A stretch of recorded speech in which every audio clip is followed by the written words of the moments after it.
Welcome to Gospel Tangents. I'm your host, Rick Bennett. Please consider donating or purchasing a transcript by going to our website, gospeltangents.com/shop. You'll help support other documentaries and podcasts such as this. Welcome to part 3 of our discussion about black and white discipline. In this conversation, we'll talk to Dr. Darron Smith of the University of Memphis. And we'll talk specifically about a white player, Grayson Allen of Duke University, and a black player, Brandon Davies of BYU. Are the disparities between whites and blacks? Is this a good thing? Let's listen in on our conversation. One other thing, maybe an element of a little bit of a hypocrisy I wanted to bring up. We have a current college player, Grayson Allen, for University of North Carolina, he's a white player, I'll preface it with that, has tripped at least 3 other players on the opposing team. The most recent time, Duke, and he plays for Duke, who we just said had a great graduation rate. So Mike Krzyzewski, the coach, said he was suspended indefinitely the last time this happened, just a few months ago. That indefinite suspension lasted 1 game, which a lot of people said, come on, you know, that's kind of ridiculous. Let's compare and contrast that a little bit with Brandon Davies. And maybe Brandon Davies had an issue. Maybe it was an off-court incident versus an on-court incident. Do you think that has anything to do? Davies was banished for the rest of the year. It was an indefinite suspension, but although he did come back, can you compare and contrast those? I know in your book you mentioned how Jim Rome lauded BYU to say, look, they have this honor code. I may not agree with it, but hey, they stuck to their guns. Props to BYU for doing so. Whereas Mike Krzyzewski said winning's more important. I need Grayson Allen on the court. Talk about those 2 situations. Well, they're different. I think for the reasons that you just mentioned. I think Coach K is trying to win basketball games. He's not interested in sort of the moral underpinnings of decisions like with the BYU thing. But he's trying to win ball games, man. That's his focus. He's got a lot of enormous pressure on him to win, and so even though he's deified there, now he's a deity there. I don't know if you guys know, Coach K is a deity, so he floats around the campus. They see him floating around campus everywhere he goes. So, but anyway, so I think that's so. But whereas also Grayson is a white guy, a white kid, right? So we don't generally associate white kids with the type of negativity that we mentioned earlier about the black body. Black men are thugs, blah, blah, blah, blah, all the things I said earlier. We don't associate, even though his behavior is abhorrent, right? Tripping and carrying on, but that's a different set of circumstances because he's a white kid. Whereas Brandon's flaw, and what Brandon did is tap into, I mentioned this yesterday in the talk, one of Mormonism's deepest, most thorny topics, and that's interracial marriage, right? Interracial relationships is truly a vexing conversation around in Mormonism. And what I say in my book is I say that I even say it's the crux of the issues that blacks have had on that campus. It's because of relationships with white women. That's been the driving force behind all of this. When you look at all of these expulsions, the majority of them have to do with sex. There's a couple of drugs and rock and roll thrown in there, but mostly sex, right? So, and let me say this about the sex part real quick. The white women here in Provo are coming after the black men. It's not the other way around. Don't get it twisted. They're coming after the black men.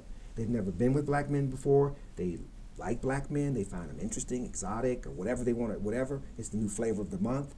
And so their curiosity gets the better of them. So sex and race and sports converge as well. And it's interesting, when I was speaking to, I forgot the young kid's name. He was off the chain when he was here, Ronnie Jenkins, when Ronnie was here playing. I said, Ronnie, when you first got to BYU, tell me about the sex thing. We don't talk much. I want to know the nitty-gritty stuff. This is porn for me, man. No, I'm just kidding. What I was saying is, he was telling me, I said, well, before I started winning, nobody would look my way, man. I was another, But when I started scoring, the first time I started scoring touchdown, I couldn't fight them off. He said, I could not fight these women off. I said, seriously? Oh, man. It was free-for-all. these are like Mormon girls? Yes, Mormon. And I heard that so many times. So winning sort of, I don't know, sexually aroused the young women that were, in his vicinity or enough to seek him out. And these were members of the church, right? These are young Mormon girls who are extremely interested in these young men. So most of the incidences stem around sex.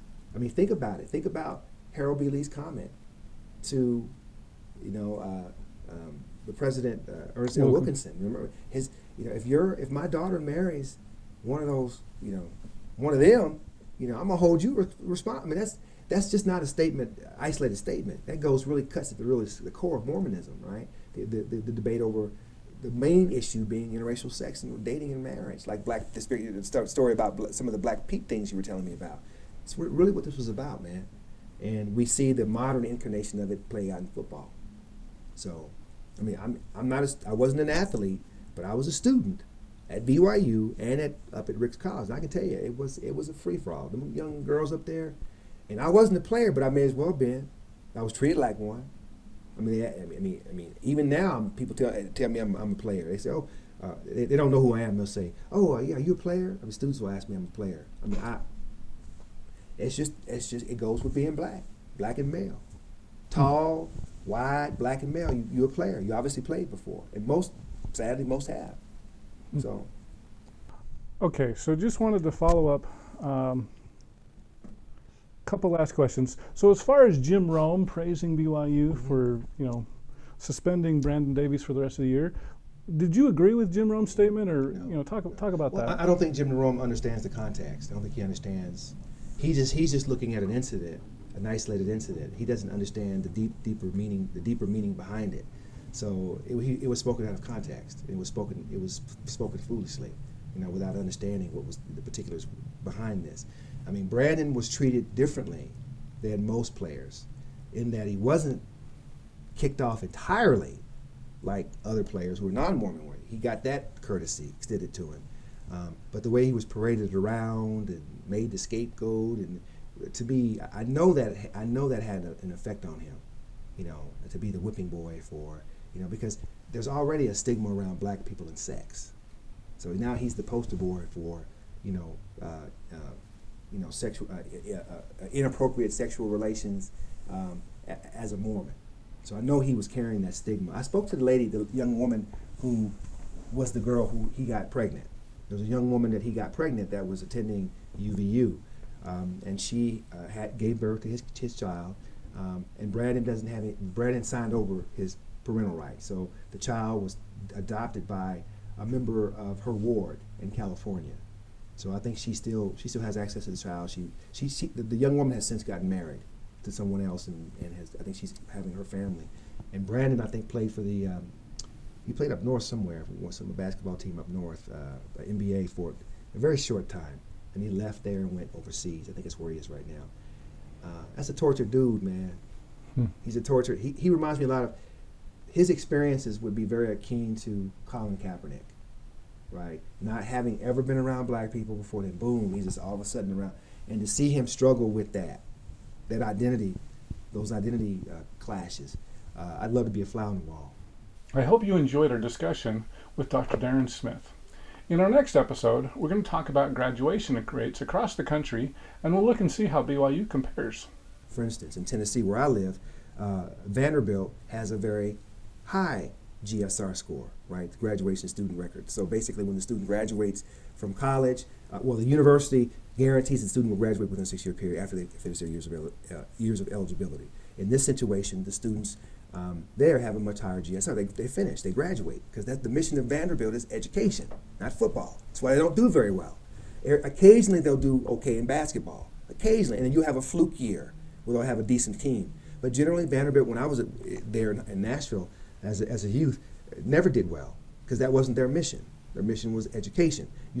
Click here to subscribe, click here for a transcript, and over here you'll see some other videos that we've done here on YouTube. We hope you'll use this as a valuable resource to learn more about Mormon history.